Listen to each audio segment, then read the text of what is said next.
Alors imaginez un instant, pouvoir analyser, traiter et tirer des conclusions à partir de données sans jamais, mais alors jamais, les voir. Non, ce n'est pas de la magie, même si franchement ça y ressemble beaucoup. C'est en fait toute la promesse du chiffrement homomorphe, une technologie qui pourrait bien résoudre l'un des plus grands dilemmes de notre ère numérique: comment utiliser nos données tout en les gardant parfaitement secrètes. Voilà, c'est ça le paradoxe au cœur de notre analyse. Comment un service cloud, une intelligence artificielle ou même un chercheur peuvent-ils travailler sur des informations ultra sensibles? On parle de dossiers médicaux, de transactions financières, sans jamais y avoir accès en clair. C'est la question fondamentale à laquelle on va répondre ensemble.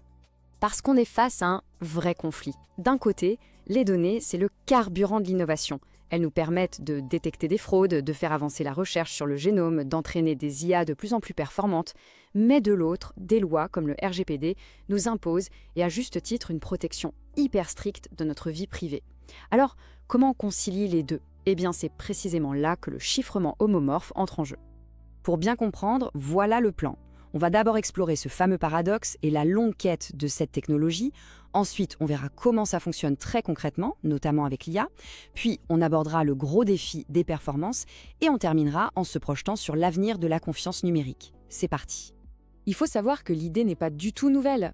En fait, cette capacité de calculer sur des données chiffrées, c'est considéré depuis des lustres comme l'objectif ultime, le véritable saint graal de la cryptographie. Pendant des décennies, les cryptographes n'avaient que des morceaux du puzzle. Certains systèmes permettaient d'additionner des données chiffrées, ok, d'autres de les multiplier, super, mais pour les calculs complexes dont on a besoin en IA, il faut pouvoir faire les deux. C'est vraiment la percée de Craig Gentry en 2009 qui a tout changé. Il a proposé le tout premier système capable de faire les deux, et c'est ça qui a ouvert la voie à ce qu'on appelle le chiffrement totalement homomorphe.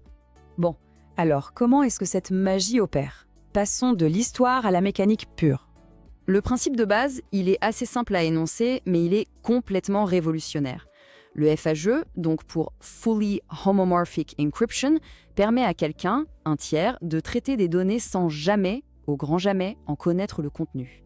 Tout le calcul se fait sur le texte chiffré et le résultat du calcul est lui aussi un texte chiffré.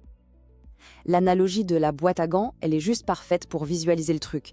Imaginez que vous mettez vos données dans une boîte transparente, mais verrouillée à double tour. Un serveur, lui, a des gants qui sont intégrés à la boîte. Avec ces gants, il peut manipuler ce qu'il y a dedans, trier, assembler, calculer, mais il ne peut absolument pas ouvrir la boîte. Une fois son travail terminé, il vous rend la boîte, et il n'y a que vous, avec votre clé, qui pouvez l'ouvrir pour voir le résultat. Le serveur, lui, est resté aveugle du début à la fin.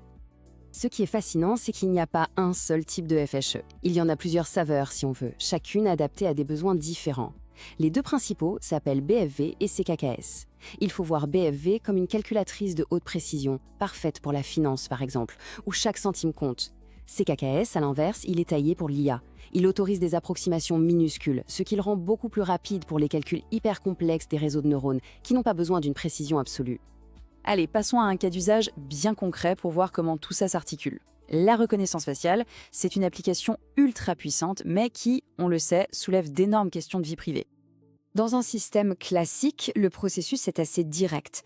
Un capteur prend une photo, un logiciel en tire les caractéristiques uniques, ce qu'on appelle un modèle, et ce modèle est envoyé en serveur. Le serveur, lui, le compare à sa base de données. Le gros point faible de tout ça, le serveur voit absolument tout. La question est donc cruciale. Comment on peut faire cette même comparaison sans jamais exposer ces données biométriques, qui sont sans doute parmi les plus personnelles qu'on ait? Et c'est là que le FHE change la donne. Le modèle numérique du visage est chiffré directement sur notre téléphone, par exemple, avant même d'être envoyé. Le serveur reçoit ce modèle chiffré et va le comparer à sa base de données, qui est elle-même entièrement chiffrée. Il fait son calcul complètement à l'aveugle, sans jamais rien déchiffrer. Et même le résultat de la comparaison, il est chiffré aussi. Le serveur le renvoie à l'utilisateur, qui est la seule personne à pouvoir le déchiffrer.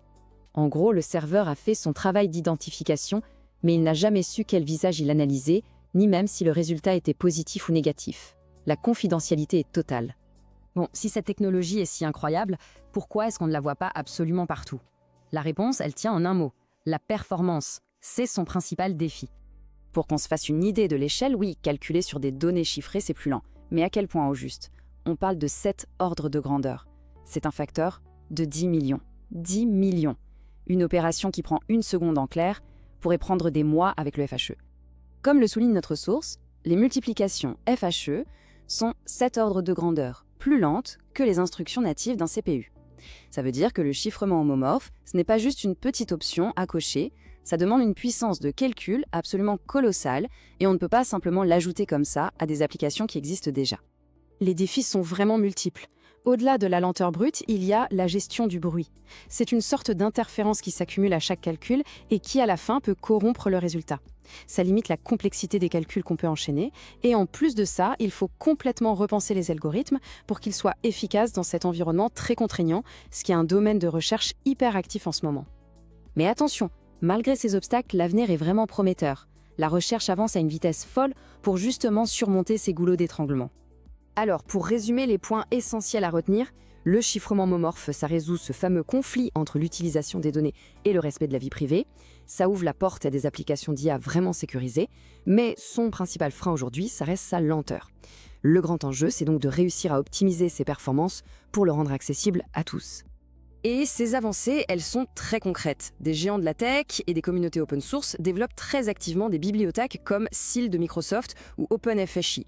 Ces outils rendent la technologie accessible à de plus en plus de développeurs, ce qui accélère l'innovation et la création de nouvelles applications sécurisées. Tout ça nous amène à une dernière question pour la route. Imaginez un monde où des hôpitaux pourraient collaborer pour entraîner des IA sur leurs données médicales combinées sans jamais avoir à les partager, ou des banques qui pourraient détecter des réseaux de fraude à l'échelle mondiale sans exposer les infos de leurs clients. Voilà le futur que le chiffrement homomorphe pourrait rendre possible. La question n'est plus si, mais plutôt quand.